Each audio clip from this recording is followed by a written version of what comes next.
آپ خود کو دیوبندی سمجھتے ہیں یا خود کو دیوبندی نہیں سمجھتے؟ انہوں نے کہا جی ہم خود کو دیوبندی سمجھتے ہیں۔ میں نے کہا میں بھی خود کو دیوبندی کہتا ہوں، آپ بھی خود کو دیوبندی کہتے ہیں، لیکن یہاں معاملہ بالکل الگ ہے۔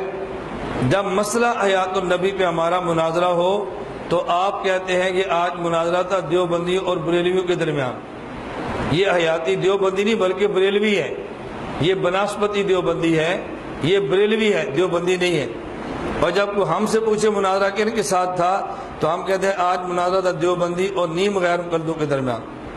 ہم آپ کو دیوبندی نہیں مانتے، آپ مجھے دیوبندی نہیں مانتے، لیکن میں کہتا ہوں میں دیوبندی ہوں، آپ کہتے ہیں ہم دیوبندی ہیں۔ میں نے کہا اچھا جب آج مناظرہ ہوگا تو آج دلائل میں پیش کیا کریں گے؟ اس نے کہا جی پہلے قرآن پیش کریں گے پھر حدیث پیش کریں گے۔ میں نے کہا نہ قرآن پیش کریں گے نہ حدیث پیش کریں گے۔ اس نے کہا جی وجہ؟ میں نے کہا مجھے یہ بتائیں کہ دو باتوں پہ ہم دونوں کا اتفاق ہے، اختلاف تیسری بات پر ہے۔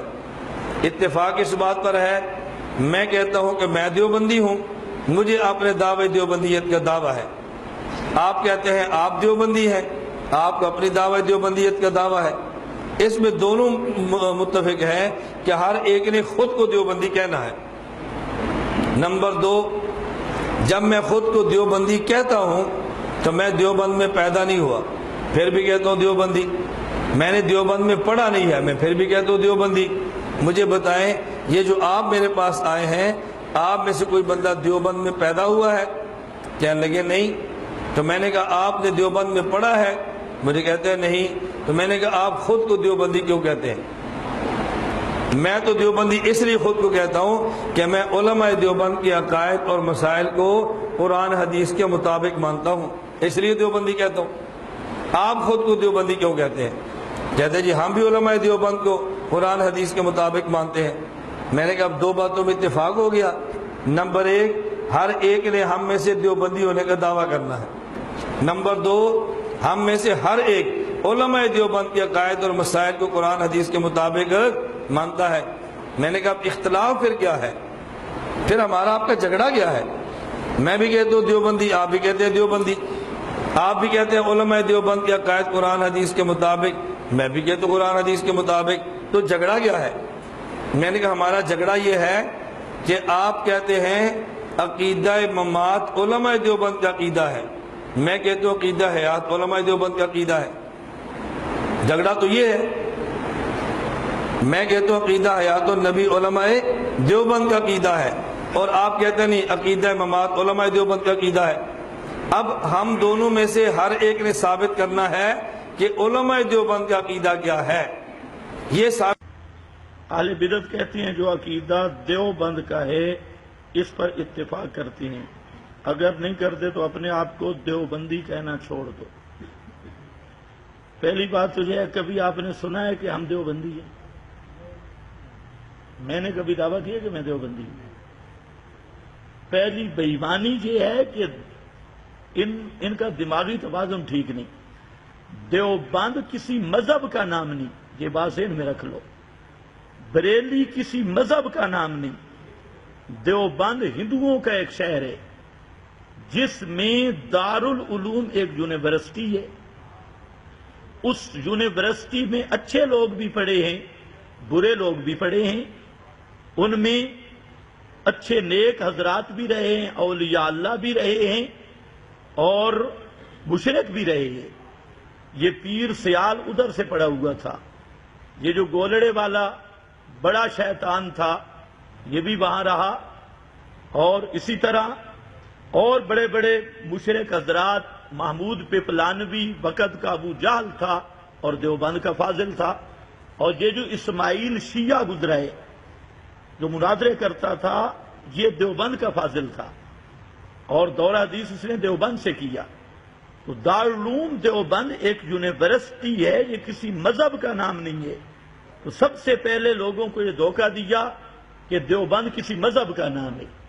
دیوبند کسی مذہب کا نام نہیں ہے، دیوبند ہندوؤں کے شہر کا نام ہے ہندوستان میں، اور اس میں ایک مدرسہ یونیورسٹی ہے جس میں اچھے لوگ بھی رہے ہیں برے لوگ بھی رہے ہیں ایک۔ اور دوسری بات یہ ہے کہ یہ جو اپنے آپ کو کہتے ہیں دیوبندی، آج سے کئی سال پہلے ہم نے ان کو چیلنج کیا کہ آپ اکابرین دیوبند میں سے 4 بزرگوں کے نام لکھ کر دے دیں، کوئی تمہارا ذمہ دار آدمی، اور یہ دستخط کر دے کہ ان 4 بزرگوں کی ہر عبارت پر ہمارا ایمان ہے، ہر عبارت پر ہمارا عقیدہ ایمان وہی ہے جو ان کی عبارات میں موجود ہے۔ اگر علماء دیوبند کی عبارات سے ان سب للڑوں کو کافر ثابت نہ کروں تو میں پوری زندگی کے لیے دعوت اور اپنا یہ سٹیج چھوڑ جاؤں گا، یہ میرا وعدہ رہ گیا۔ اور اپنی مرضی کے لکھو 4 بزرگ، ہم نہیں کہتے فلاں لکھو فلاں، جو اکابر میں سے ہوں ان 4 کے نام دے دو، اور ساتھ یہ ذمہ داری دو کہ ان 4 کی ہر عبارت پہ ہمارا ایمان ہے۔ پھر میں دیکھتا ہوں کہ تمہارا ایمان کہاں جاتا ہے۔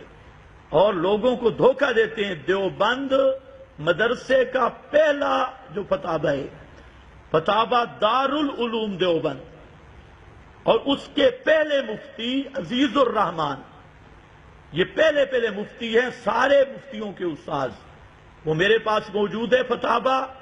اس کی 14ویں جلد میں صاف طور پہ انہوں نے مسئلہ پوچھا ہے کہ موت کے بعد کوئی سنتا ہے، تو مفتی اول دیوبند مفتی عزیز الرحمان صاحب نے فرمایا عدم سماع میت پر نص قطعی وارد ہے۔ اب علماء سمجھ سکتے ہیں نص قطعی کا کیا معنی ہے، کہ نہ سننے پر نص قطعی وارد ہے، اور وہ ہے ما انتا بمسمع من فی القبور۔ تو آؤ، یہ دیوبند کا پہلا مفتی ہے اور اس کے عقیدے پہ آؤ کرو اتفاق۔ اس نے قرآن بیان کیا۔ اسی طرح فاتحہ کا صحیح طریقہ، یہ اس کتاب پر 45 کے قریب اکابر کی تصدیق ہیں، اور اس میں یہ مسئلہ لکھا ہے کہ رسول اللہ صلی اللہ علیہ وسلم کے لیے بھی قانون عام یہی ہے کہ نہیں سنتے، اور کہتا ہے کوئی نیک یا بد مردہ نہیں سنتا۔ آگے لکھتا ہے کہ بہرحال جو کسی مردے کے سننے کا قائل ہے وہ قرآن کا منکر ہے، وہ قرآن کا منکر۔ اس پر 45 اکابر، جن میں تبلیغی جماعت کے بانی مولانا محمد الیاس صاحب رحمہ اللہ کے بھی دستخط ہے، ان کی بھی تصدیق ہے۔ اسی طرح ایک اور فتویٰ ہے حضرت گنگوئی رحمت اللہ علیہ کا، جو تمام علماء دیوبند کے پیر و مرشد اور بڑے استاد ہیں، حضرت گنگوئی، ان کا فتویٰ ہے کشف المغالطات میں چھپا، اور اس فتوے پر 40 اکابر دیوبند کے دستخط ہیں۔ یہ سب کتابیں میرے پاس موجود ہیں، اس پہ موجود، اور اس میں بھی مولانا الیاس صاحب، شیخ الہند صاحب، اس وقت کے لکھنؤ کے علماء، دہلی کے علماء، سہارنپور کے علماء، دیوبند کے علماء، حتیٰ کہ بریلی کے علماء جو صحیح العقیدہ بریلی شہر میں رہتے تھے، ان کی بھی تصدیق یہ ہیں کہ قرآن اور امام ابو حنیفہ ان سب کا یہی نظریہ اور تصریح ہے کہ مرنے کے بعد کوئی بھی نہیں سنتا۔ تو پتہ نہیں یہ کس دیوبندی کو مانتے ہیں، یہ نرا فراڈ کرتے ہیں، نام دیوبند کا لیتے ہیں، دیوبند دیوبند دیوبند دیوبند، لیکن مانتے دیوبندیوں کی بات بھی نہیں۔ تو ان کو کہو 4 وہ بزرگ دو جن پر تمہارا کامل اعتماد ہے، اور ساتھ ذمہ دار آدمی، یہ چھوٹے چھوٹے رینٹ والے خطیب نہیں، ان کا کوئی ذمہ دار آدمی ہو۔ مولوی منیر منور جو ہمارا مد مقابل ہے، اس کو چاہیے وہ آئے، یا گمن تو اب تقریباً فوت ہو چکا ہے، اب وہ تو پیر بن گئی ہے، تو اس کا تو اب نام لینا بھی مناسب نہیں، وہ تو میدان سے بھی گیا۔ تو یہ منیر منور یا مولانا سرفراز خان یا مولانا عبدالستار توسوی کا کوئی بیٹا جو ہمارے مد مقابل ہیں، یا ہمارے بزرگوں کے، ان کے بزرگ مد مقابل رہے، ان کا کوئی ذمہ دار آدمی 4 بزرگوں کے نام تحریر کسی ذمہ دار آدمی کے حوالے کرے کہ ان 4 اکابر دیوبند کی ہر عبارت پر ہمارا ایمان ہے اور ہم اس کو حق سمجھتے ہیں اور اس پر ایمان رکھتے ہیں۔ پھر دیکھو اگر میں انہی اکابرین کی عبارت سے تمہیں کافر ثابت نہ کروں تو انشاءاللہ پوری زندگی کے لیے سٹیج پہ آنا میں چھوڑ دوں گا، یہ تم سے وعدہ ہو گیا۔ ایسے دھوکے باز ہے، اپنوں کو بھی دھوکہ، دوسروں کو بھی دھوکہ۔ ہم یہ کہتے ہیں کہ جو قرآن کا مسئلہ ہے، اکابر دیوبند قرآن کے منکر نہیں تھے، اور یہ ایک ایک کو پکڑ کے لاتے کہتے نہیں فلانا بھی منکر تھا، فلانا بھی منکر تھا، فلانا بھی منکر تھا، اور جن بزرگوں کی عبارتیں پیش کرتی ہیں قرآن کے خلاف، انہی کی عبارتیں قرآن کے موافق بھی موجود ہے۔ اب خلاف والی لے آنا اور موافق والی چھوڑنا، اس سے بڑی مذہبی دہشت گردی، بلکہ آج کل کی اصطلاح میں اس سے بڑی دھاندلی کیا ہوگی؟ یہ مذہب میں دھاندلی کر رہی ہے۔